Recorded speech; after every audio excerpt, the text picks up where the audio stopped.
Gas prices have gone up dramatically. The average price in the US is $4.24 a gallon compared to $2.84 a gallon 1 year ago. It's crazy. If you have filled up, you have probably noticed the increase. So today I've got 13 tips that are actually useful and ones you can implement to help you save on gas. Hey there, I'm Brittany Flammer with videos every week all about budgeting and money saving tips for you and your family.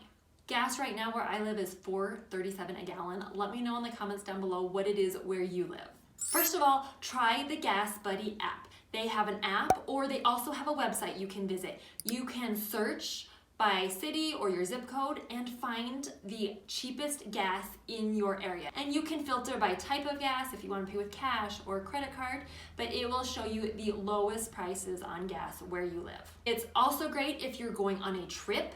You can type in your beginning and ending destination, and then you give info on the make and model of your car, and it will tell you how much your trip is going to cost. And it will also tell you where you should gas up for the cheapest prices. It's pretty awesome. If you haven't tried it, I suggest you try it out. I love it for those features. They also offer a card, and you can do a debit card or a credit card. And if you pay for gas with their card, you can save 25 cents per gallon for free. Just sign up. If you do the debit card option, you link it to your checking account, or if you do the credit card option, you can save 25 cents a gallon, and it works in over 95% of gas stations across the US. I am just trying out the GasBuddy card for the first time. So if you have questions, let me know and I will try to answer them in the comments down below. Next, you can try a club membership. For example, where we live, we have a Sam's Club and we can get gas there, and generally it's cheaper there than most other places.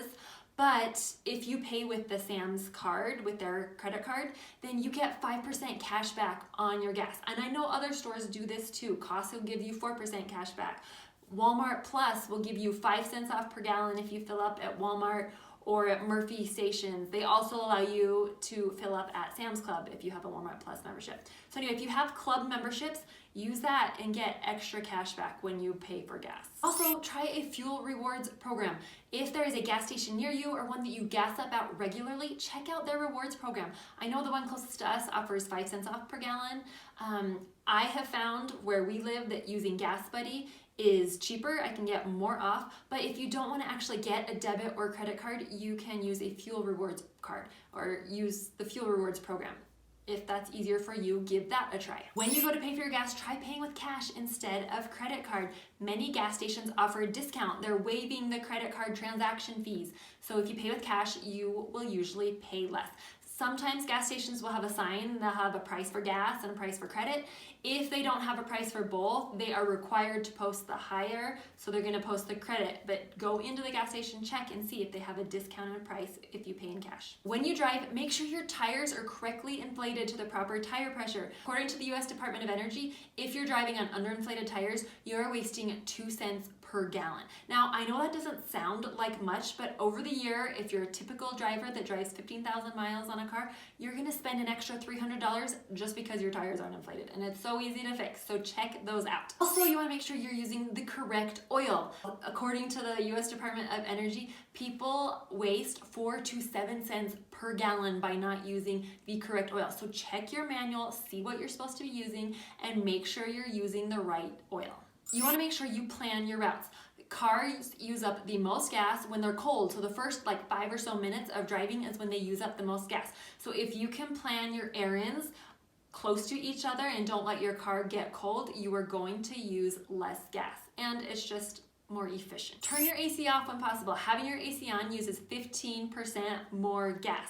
So when you can, park in the shade or use a window, the windshield visor thing to reflect the heat out so your car doesn't get as hot, so you don't have to use as much AC. When you're driving on the highway, use cruise control. Studies have been done. Some studies say you save 7 to 14%.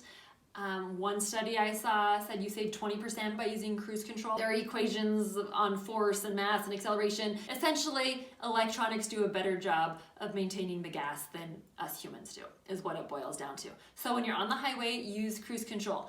Unless you are on hilly roads. If you are on hills, you do not want to use cruise control. You want to use your momentum When you're going up the hill, don't push down on the accelerator so much. Go a little bit slower up the hill. And then we're going down the hill, use the momentum so you don't have to push on the gas. It will save you. When you're coming to stoplights or stop signs, ease into it. Slow down gradually. Rather than driving 50 miles an hour and then slamming on your brakes, gradually ease up. Lift off on the gas and let it naturally come to a stop.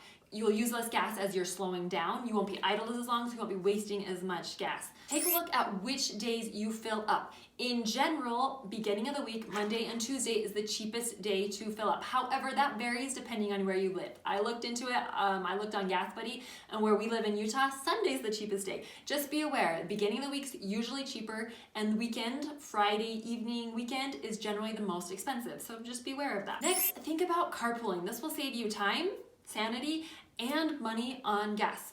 An example of this is my daughter plays volleyball and a friend plays with her. They practice 2 days a week. It was like 25 minutes away to get to their practice. So rather than take them, drop them off, come home, then go back and pick them up, I went, stayed, and did work while they were practicing and brought them home. So I got work done. I didn't go there, back.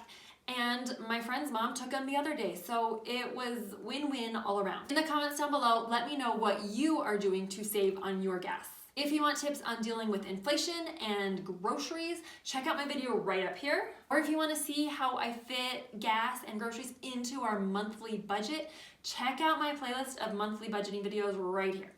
Thanks so much. See you in the next video.